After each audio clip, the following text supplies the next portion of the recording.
Isaiah 16 through 18. Send ye the lambs for the ruler of the land, from Selah to the wilderness unto the mount of the daughter of Zion.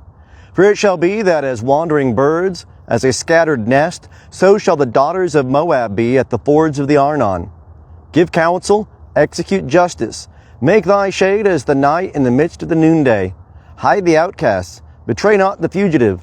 Let mine outcast dwell with thee. As for Moab, be thou a covert to him from the face of the destroyer.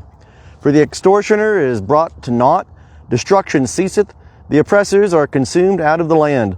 And a throne shall be established in loving kindness, and one shall sit thereon in truth in the tent of David, judging and seeking justice, and swift to do righteousness. We have heard of the pride of Moab, that he is very proud, even of his arrogancy, and his pride, and his wrath. His boastings are naught. Therefore shall Moab wail for Moab. Every one shall wail, for the raisin cakes of Kirhareseth shall ye mourn, utterly stricken. For the fields of Heshbon languish, and the vine of Sibmah, the lords of the nations have broken down the choice branches thereof, which reached even unto Jazer, which wandered into the wilderness. Its shoots were spread abroad, they passed over the sea. Therefore I will weep with the weeping of Jazer for the vine of Sibmah.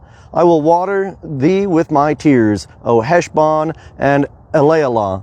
For upon thy summer fruits and upon thy harvest the battle shout is fallen, and gladness is taken away, and joy out of the fruitful field. And in the vineyards there shall be no singing, neither joyful noise. No treader shall tread out wine in the presses. I have made the vintage shout to cease. Wherefore my heart soundeth like a harp for Moab, and mine inward parts for Kirheres. And it shall come to pass, when Moab presenteth himself, when he wearieth himself upon the high place, and shall come to his sanctuary to pray, that he shall not prevail. This is the word that Jehovah spake concerning Moab in time past. But now Jehovah hath spoken, saying, Within 3 years, as the years of a hireling, the glory of Moab shall be brought into contempt with all his great multitude, and the remnant shall be very small and of no account. The burden of Damascus. Behold, Damascus is taken away from being a city, and it shall be a ruinous heap. The cities of Eror are forsaken. They shall be for flocks which shall lie down, and none shall make them afraid.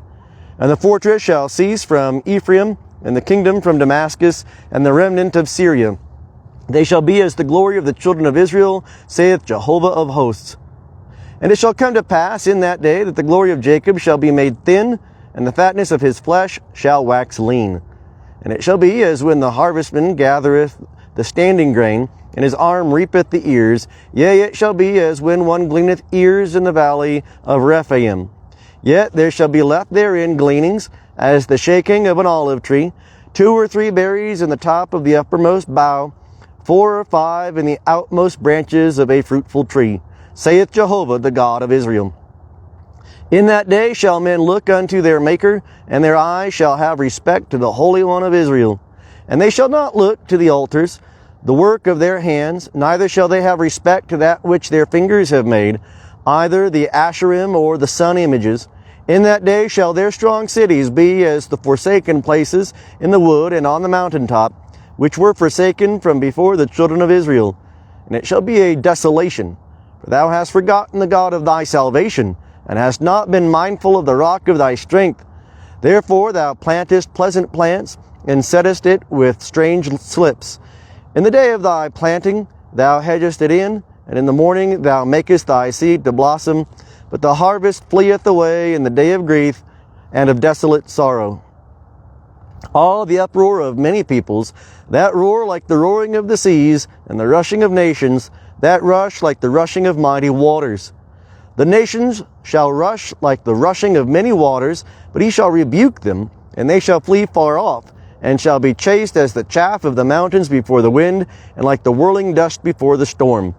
At eventide, behold terror, and before the morning they are not. This is the portion of them that despoil us, and the lot of them that rob us.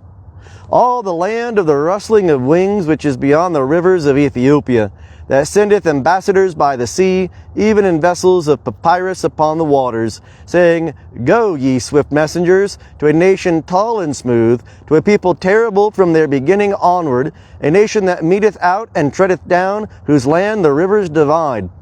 All ye inhabitants of the world, and ye dwellers on the earth, when an ensign is lifted up on the mountains, see ye, and when the trumpet is blown, hear ye. For thus hath Jehovah said unto me, I will be still, and I will behold in my dwelling place like clear heat and sunshine, like a cloud of dew in the heat of harvest. For before the harvest, when the blossom is over, and the flower becometh a ripening grape, he will cut off the sprigs with pruning hooks, and the spreading branches will he take away and cut down.